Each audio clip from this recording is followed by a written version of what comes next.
South Sudan's independence, the struggle, the celebration, and the challenge of a new beginning on July 9, 2011.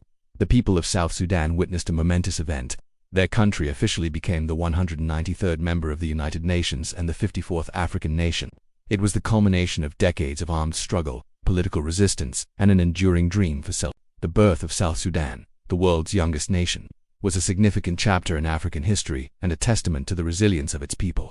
A legacy of division and discontent. To understand the significance of South Sudan's independence, one must look back to the roots of its marginalization. The region was historically and culturally distinct from the northern part of Sudan. While North Sudan was largely Arabized and Muslim, the South was made up of Nilotic ethnic groups, predominantly Christian and animist. After Sudan gained independence from joint British-Egyptian colonial rule in 1956, power was concentrated in the hands of the northern elite. This imbalance sparked the First Sudanese Civil War 1955 to 1972, leading to over a decade of unrest. A temporary peace came with the Addis Ababa Agreement, but when autonomy was withdrawn, conflict erupted again in 1983, beginning the Second Sudanese Civil War. 2 decades of war and human suffering. The Second Civil War, led primarily by the Sudan People's Liberation Army movement (SPLA) under John Garang, was one of the longest and deadliest conflicts of the late 20th century. Lasting until 2005, it resulted in the deaths of over 2 million people and displaced millions more. The war was not only a fight for independence but also for religious freedom, resource equity, and self-determination.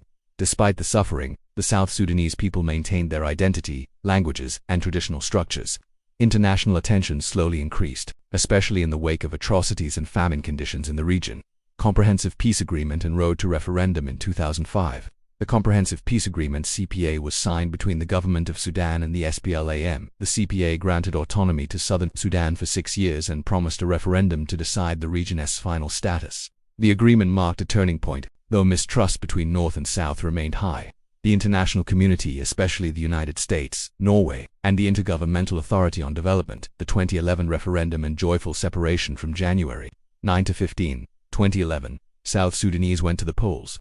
The world watched as 98.83% voted in favor of independence. The results were celebrated with tears, songs, prayers, and public gatherings. People danced in the streets of Juba, the new capital, as decades of pain gave way to cautious hope.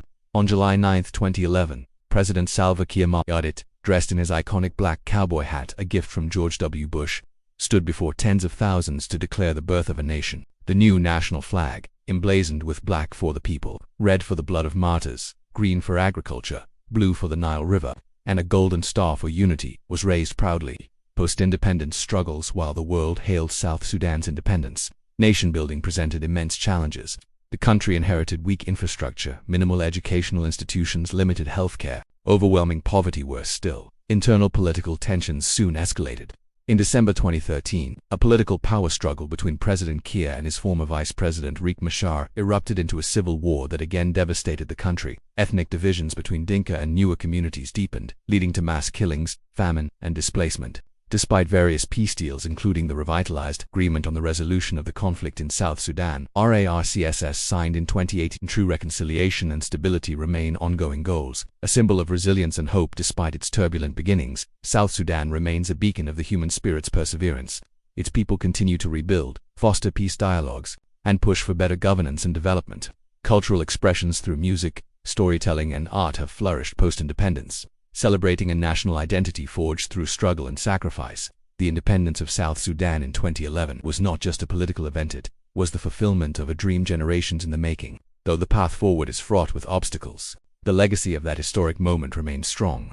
South Sudan's future depends on its ability to heal internal divisions, empower its people, and realize the promise of freedom for which so many sacrificed.